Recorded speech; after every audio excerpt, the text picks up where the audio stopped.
Today we watched Turbo Teen from 1984. And if you've never seen Turbo Teen,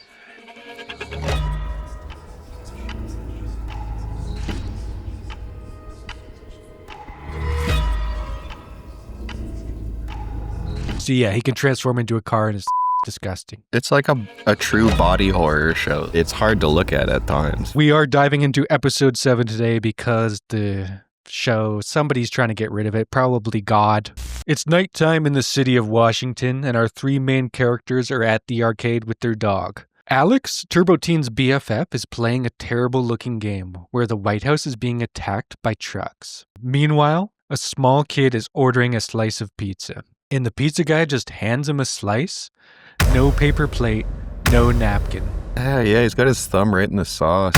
And the dog freaks out because I guess it loves pizza.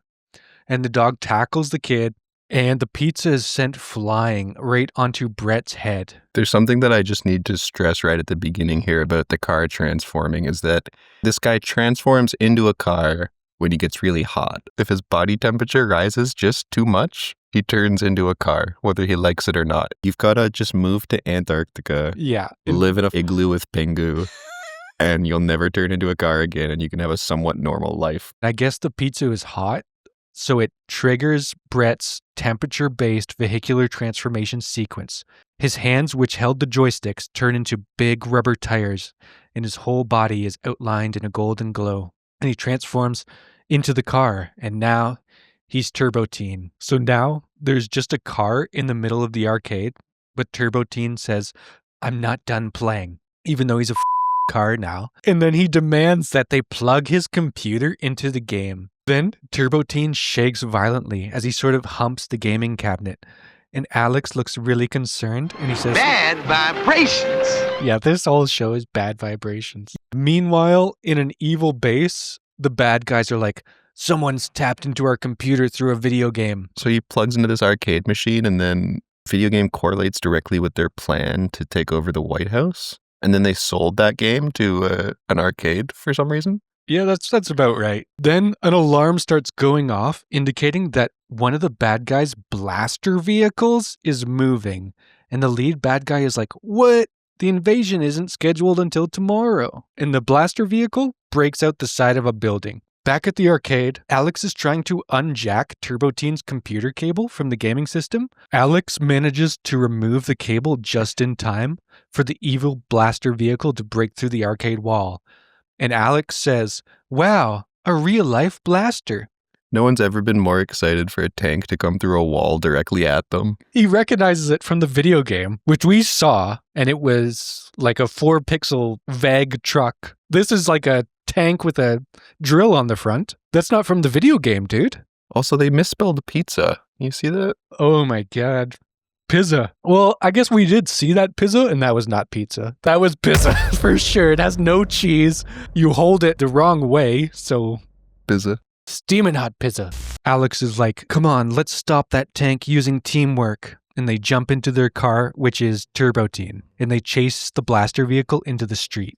Back with the bad guys, some henchman is like, "Oh no, someone's pursuing our blaster vehicle, sir." And Sir is like, "They must have discovered our plan. Destroy them." Why did the tank drive into the arcade? I don't know, because the bad guys were surprised that it drove away. The bad guys were surprised by it. The good guys were surprised by it. We were surprised by it. And then they're like, they found out about our secret plan. It's like, well, what's going on here? Like they wanted to have an arcade as a setting because it's the 80s and they thought it would be cool. The teens drive up next to the blaster vehicle. The teens are able to maneuver in such a way that it causes the tank to crash into a tree, which stops the tank in its tracks, even though we've literally seen it burst through multiple concrete walls at this point. But then the tank is suddenly back up to full speed and pursuing our heroes again. And then our heroes turn down an alley and proceed to drive 90 degrees up a wall and fly off into the sky. The car backflips and lands right on top of the tank. Perfectly done so Alex can get out and open the panel on top of the tank and rip out a wire. And voila, the blaster vehicle is fully disabled. They open up the cockpit of the blaster vehicle and are surprised to find no one inside. More of those robot blasters burst into the alley and attempt to robot blaster our heroes to death. But they drive away, escaping onto an unfinished freeway. Patty keeps saying Turbo Teen, even Yeah. though it's her boyfriend and it's like his name is Brett. Yeah. You can't just call somebody Turbo Teen. I think she's doing that for her own sake. She doesn't want to like conflate the two of them. She's trying to handle this in the best way that she can. So she's like, that's not my boyfriend. That's Turbo Teen. Because as soon as she calls that car Brett, she's basically admitting to herself that she's dating a car and that this whole situation's not okay. Then our heroes reach the end of the freeway and fly off it. And the bad guys are watching the car as it flies through the air on some kind of video feed in their base, which is insane because it's a close-up tracking shot perfectly following a car fly through the air. They hired like an NFL like broadcast cameraman to be a part of their team. And our heroes land in someone's pool, and because the pool is cold, Turbo Teen turns back into his teen form, Brett. Even though a car just crash landed like a meteor in their backyard. That would sound insane. I think it's nighttime, you'd be woken up and you would call the police. Back with the bad guys, they've run the plates on the Turbo Teen car, and now they know the car's owner. Name, Brett Matthews. address. Hotel. I'm missing some crucial information here. Why do they live in a hotel? Yeah, the hotel living situation is curious. At the hotel, the dog is serving the teens hot chocolate. Why not? Why not? He fetches the kettle, and Brett's mother attempts to barge into his room, hits the door into Brett, which causes him to spill the boiling hot chocolate all over himself, which doesn't seem to bother him at all, but it does trigger his transformation sequence. So he has to run and hide, because I guess his mom doesn't know about this. And Alex comes to the door and says, "Hi, Brett's mom. Brett's not here. He went to get some ice." And Brett's mother is like, "Okay, I just forgot my toothbrush." So Alex gets her toothbrush for her and reminds her to Brush after every meal. Why do they live in a hotel? If you do have to live in a hotel, why would you keep your toothbrush in your son's room? Every night she goes and gets her toothbrush and then she brings it back. Thank you.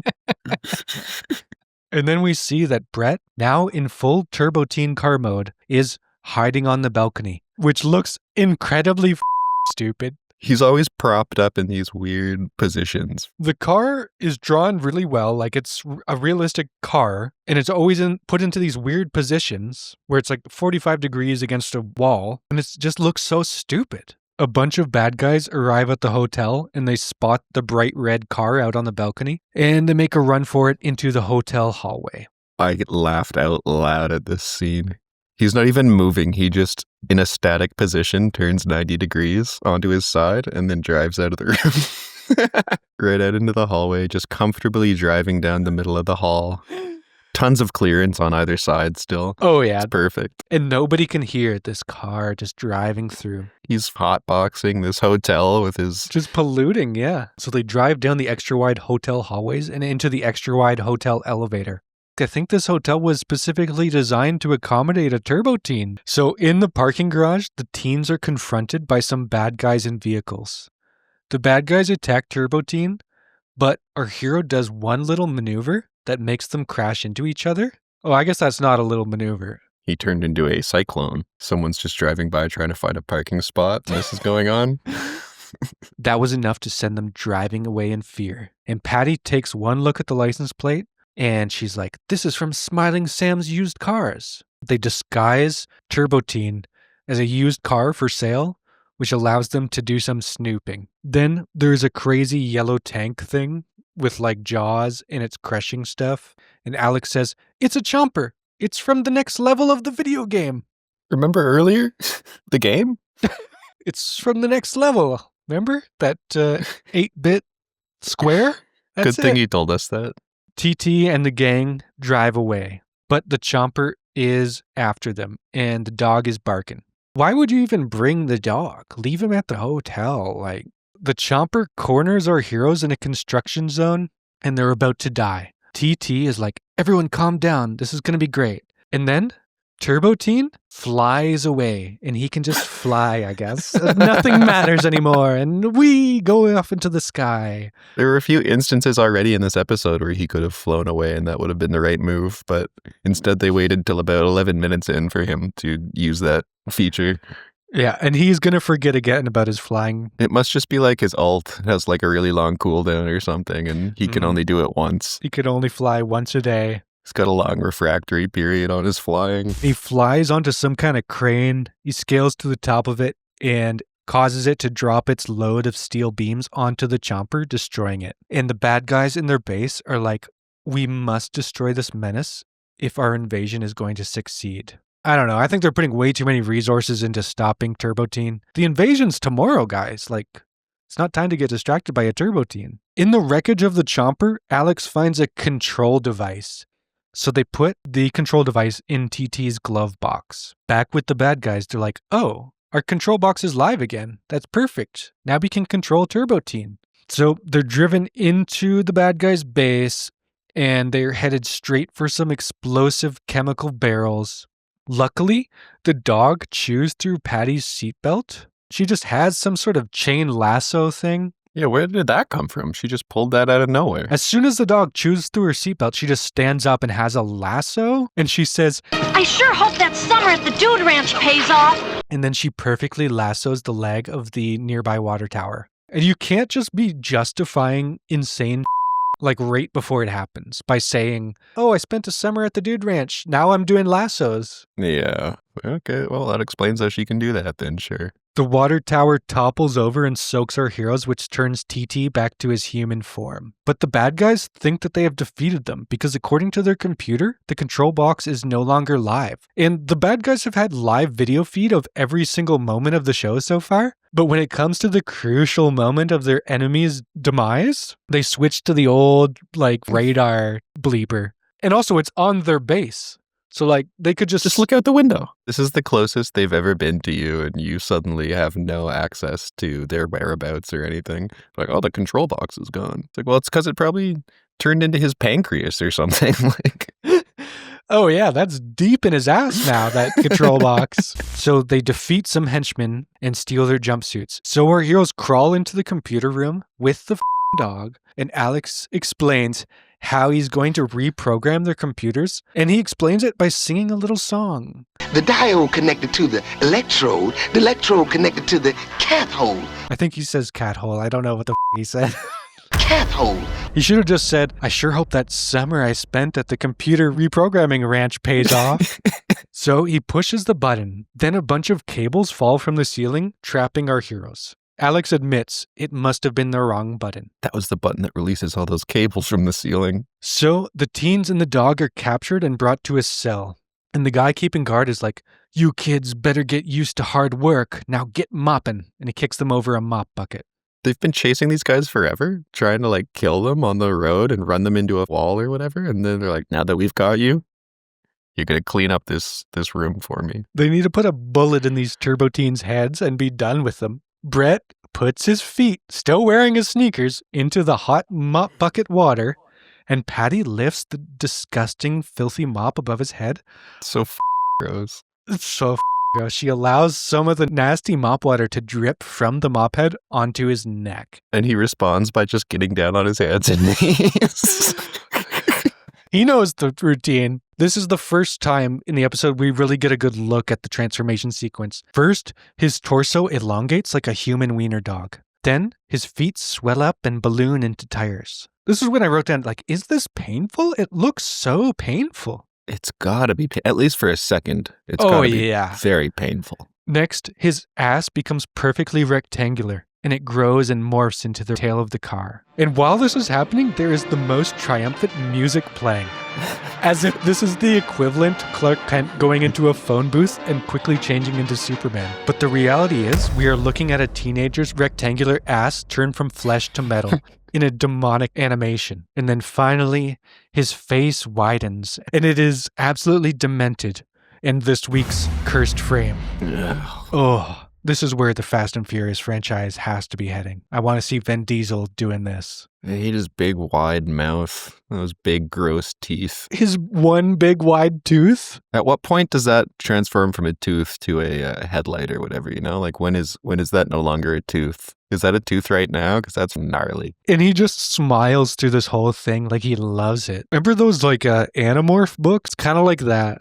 Now that horrific sequence is over, the teens burst through the wall of their jail and drive into action. Over with the bad guys, they're out and about now, and they're using their robot blasters to freeze a river and head towards the White House. And Turbo Teen knows he can't cross the river because the ice would make him transform back into a human. Luckily, he has an insane plan that makes no sense.